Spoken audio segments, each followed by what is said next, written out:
क्या भावल नगर वाकयात के बाद पंजाब पुलिस और आर्मी के दरमियान जो मसले खड़े हुए थे वो हल हो गए हैं। वहां के पुलिस एहलकार गए और उन्होंने इनके घर पे रेड मारी। इलीगल अनरजिस्टर्ड बंदूक मौजूद। भावल नगर वाकया जो 30 पंजाब पुलिस के एहलकार और एक आर्मी अफसर के खानदान के दरमियान एक इंस्टीट्यूशनल फेस ऑफ बन के रह गया। पुलिस वालों को, एहलकारों को यरगमाल कर दिया गया। पूरी आर्मी के आप कह लें कि एक पुलिस स्टेशन के ऊपर रेडें मारी और उनकी तशद्दुद करते हुए वीडियोस भी। अननेम्ड पुलिस ऑफिसर वो बैठे हुए हैं और वो अपने बड़े भाई से गिला कर रहे हैं, शिकवा कर रहे हैं। आईजी उस्मान साहब कहते हैं कि जी ये सोशल मीडिया पे एक डिफरेंस क्रिएट करने की बिटवीन इंस्टीट्यूशंस कोशिश की जा रही है। क्या भावल नगर वाकयात के बाद पंजाब पुलिस और आर्मी के दरमियान जो मसले खड़े हुए थे वो हल हो गए हैं? अस्सलाम वालेकुम, आप देख रहे हैं लेट अली शो यू का एक और एपिसोड मेरे साथ अली मुस्तफ़ा के। प्रोग्राम शुरू करने से पहले do like, subscribe and share this content. Bhawal Nagar वाकया जो 7 अप्रैल को शुरू हुआ, एक तरीके से पुलिस, पंजाब पुलिस के एहलकार और एक आर्मी अफसर के खानदान के दरमियान, वो सिलसिला बढ़ के एक इंस्टीट्यूशनल फेस ऑफ बन के रह गया। क्या मतलब है इसका?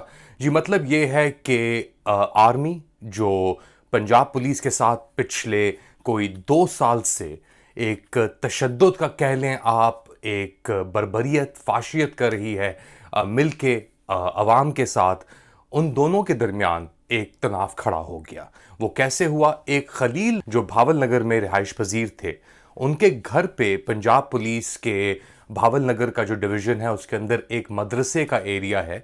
वहाँ के पुलिस एहलकार गए और उन्होंने इनके घर पे रेड मारी क्योंकि इल्ज़ाम लगा था कि इनके भाई के पास एक इलीगल अनरजिस्टर्ड बंदूक मौजूद है। तो उन्होंने जब रेड मारी तो मसले मसाइल शुरू हुए।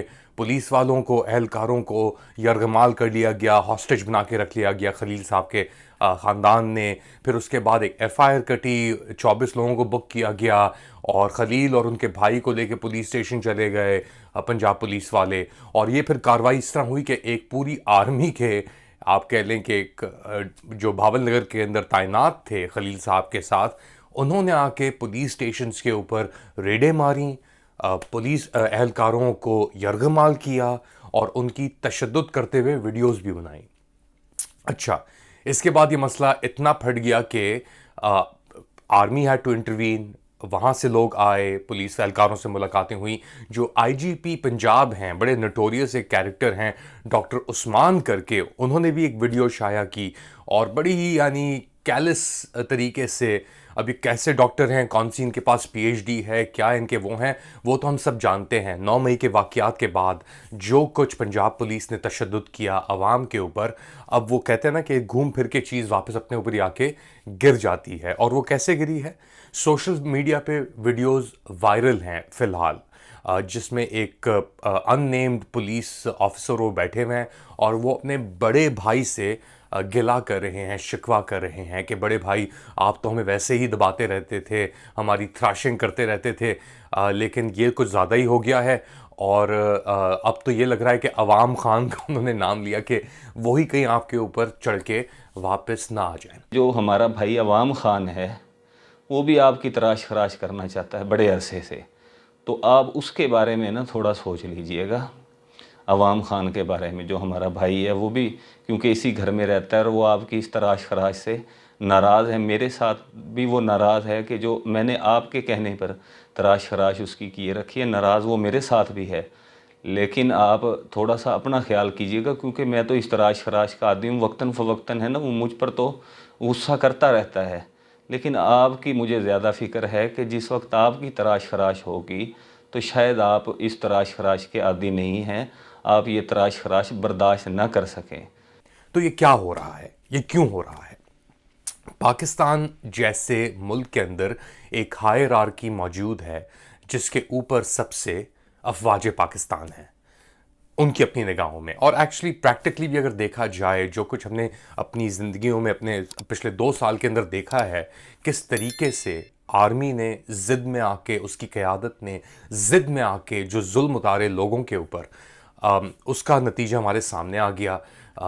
सैकड़ों की तादाद के अंदर लोग गिरफ्तार हुए। अच्छा, वो गिरफ्तार किसने किए? ज़्यादातर वो पंजाब पुलिस के एहलकारों ने गिरफ्तार किए, जिसके अंदर ये डॉक्टर उस्मान जो हैं आपके आईजीपी पंजाब, पुलिस चीफ जो हैं एसेंशियली, और उनका बड़ा एक अहम किरदार था। यहाँ तक कि पंजाब पुलिस सबसे क्या कहा जाता है कि सबसे बेस्ट पुलिस फोर्स है, सबसे ज़्यादा वसाइल हैं उनके पास, और उनके पास सीसीटीवी मॉनिटरिंग इक्विपमेंट्स ही मौजूद हैं।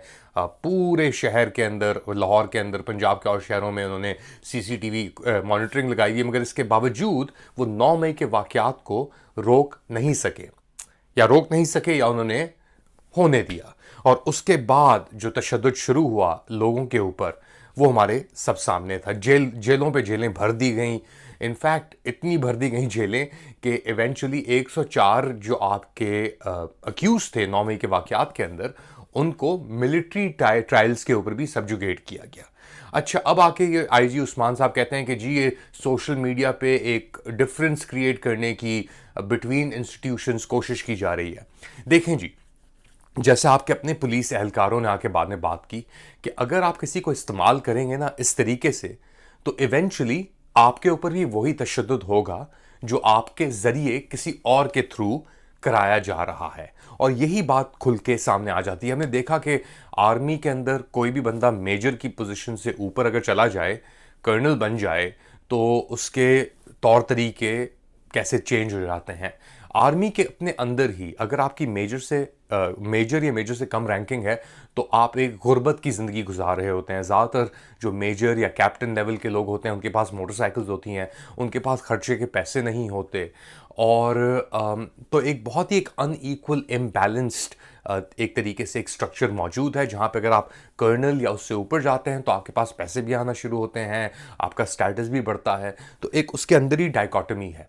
पुलिस एहलकारों के अंदर भी एक सर्टेन रैंक के बाद आपको यानी रिसोर्सेज ही मिलती हैं और अपॉर्चुनिटी मिलती हैं, गाड़ियां भी मिलती हैं, मगर अगर आप एक लेवल से नीचे हैं, सूबेदार हैं या जो भी हैं, तो आपकी कोई इज्जत नहीं की जाती।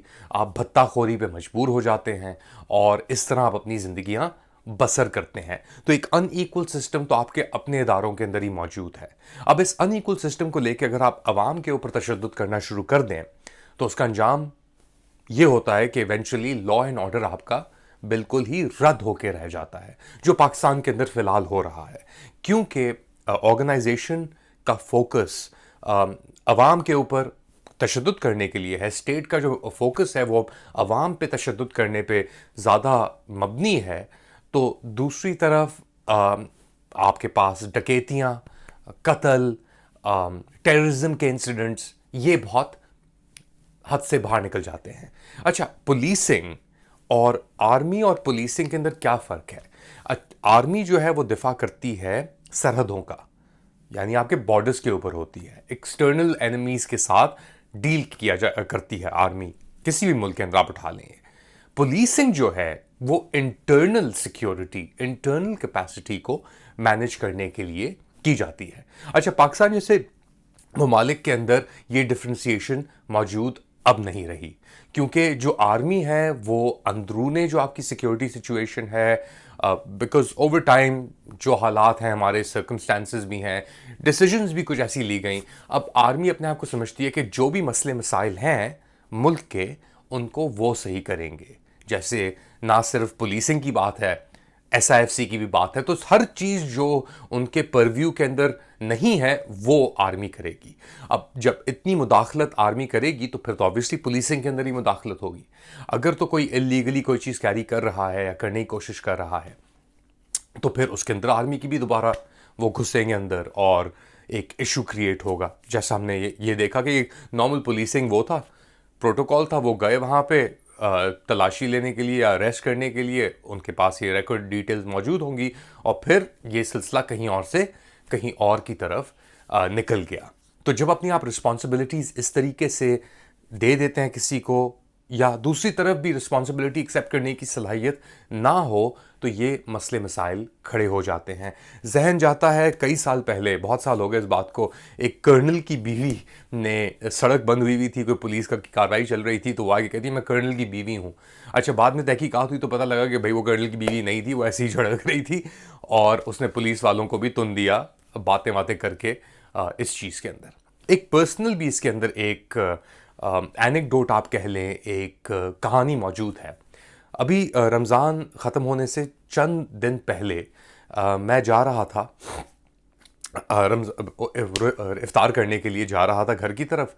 तो कॉल आई एक दोस्त की कि यार मेरे भाई का भाई पुलिस स्टेशन के अंदर उसको रेंजर्स वालों ने रोका हुआ है। अच्छा, रेंजर्स कराची के अंदर रेंजर्स हैं तो आर्मी के, मगर जो 90s के अंदर और 80s के अंदर सिचुएशन एमक्यूएम को लेकर ख़राब हुई थी तो उनका एक पुलिसिंग रोल कर दिया गया था जो अभी तक मौजूद है।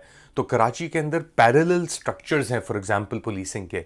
एक तरफ है आपके पुलिस फोर्स जो डिफरेंट सदर एरिया के अंदर हो गई या क्लिफ्टन के अंदर या इस तरीके से हैं। दूसरी तरफ रेंजर्स जो हैं वो एक और पैरामिलिट्री पुलिसिंग फोर्स के तौर पे कराची के अंदर अभी तक तैनात हैं।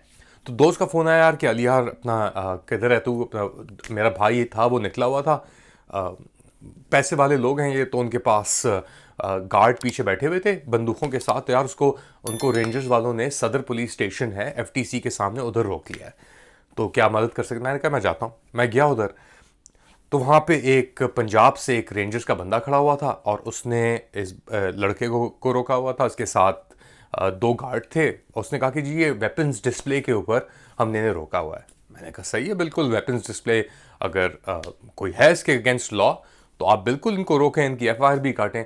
कहते नहीं हम एफआईआर तो नहीं काट सकते, वो तो पुलिस ने काटनी है। अच्छा, पुलिस वालों के पास जाके बात की जब सदर थाने के अंदर, तो कहते कि जी इन लोगों के पास लाइसेंसेस मौजूद हैं, हमारे पास कोई ऐसा डायरेक्टिव नहीं है कि हम गन यानी जो गन लेके फिर रहे हैं अपने पर्सनल सिक्योरिटी गार्ड्स उनको रोक के उनके खिलाफ एफआईआर काटें। फिर दोबारा रेंजर्स वाले के पास गया तो उसने फिर इवेंचुअली कहा, और इस दौरान इफ्तार भी हो गई, रोज़ा भी खुल गया, हमने कुछ खाया भी नहीं, हम खड़े थे वहाँ पे। तो उसने कहा कि देखें जी, हमारे अफसर जा रहे थे जो डीजी रेंजर हैं कराची के, यहाँ से गुजर रहे थे 2 घंटे पहले। उन्होंने कहा कि जो भी बंदा जो भी गाड़ी डिस्प्ले कर रही है वेपन्स, गार्ड्स बैठे हुए उनको रोक लो और उनको अंदर करो। तो हमने तो रोक लिया मगर हमें इसके अलावा और कोई इंस्ट्रक्शंस नहीं आए, और जब तक हमने तो रोक तो लिया, इनकी गन्स भी ले ली, इन बंदों को भी रोक लिया, मगर जब तक इंस्ट्रक्शन नहीं आएगा हम कुछ नहीं कर सकते।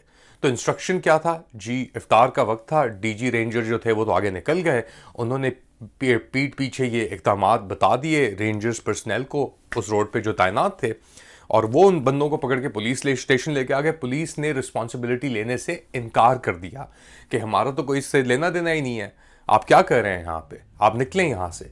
फिर कॉलों पे कॉलें हो रही हैं, लोग डिफरेंट यानी किसी को नहीं पता क्या हो रहा है, क्यों ये बंदे पकड़े हुए हैं। फिर इवेंचुअली उस जो रेंजर्स का बंदा था, पंजाब में मेरे ख्याल से कहीं से था, वो कहता कि देखें पुलिस वाले तो कुछ नहीं कर रहे, हमें रेंजर्स हेडक्वार्टर, वहाँ से रेंजर्स हेडक्वार्टर से भी कोई रिस्पांस नहीं आ रहा, तो हम इनको लेके जाते हैं, क्या हो गया। वो एक्चुअली लेके चले गए उन्हें, कोई 2-2.5 घंटे बाद लेके गए उन्हें और छोड़ दिया उन्हें 5-10 मिनट के अंदर, क्योंकि वो एफआईआर तो इवेंचुअली पुलिस ने ही काटनी है अगर कोई जुर्म हो। इस कहानी का क्या मकसद है? इस कहानी का यह मकसद है, जो मैंने देखा, ऑब्जर्व किया, कि किसी भी इशू को के अंदर मुदाखलत करना बहुत आसान होता है, कि अपने आप को एक्सर्ट करना कि मैं डिसीजन लूंगा, लेकिन बाद में उस इशू को जब वो बड़ा हो जाए तो रिस्पॉन्सिबिलिटी लेना कि कौन कार्रवाई करेगा, किसकी एम्बिट में आती है, किसकी रिस्पॉन्सिबिलिटी है, ये बहुत मुश्किल है।